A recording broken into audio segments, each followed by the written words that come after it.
In this video, I am going to show you how to do the system restore in Windows 11 operating system.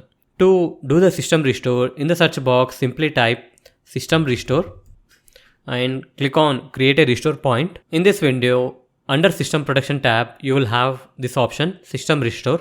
Click on that option. Recently, I have done the system restore, so it is showing me undo system restore.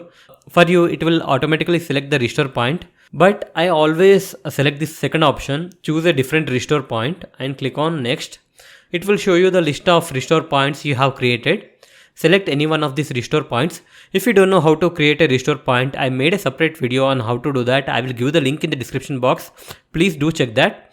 After creating the restore point, select the restore point and click on next. Click on finish. Click on yes. Once you click on finish, it will automatically restart your PC or laptop. This process may take some time. After successfully restarting, your PC will be restored to the point you have selected. And you can see the message also, system restored successfully.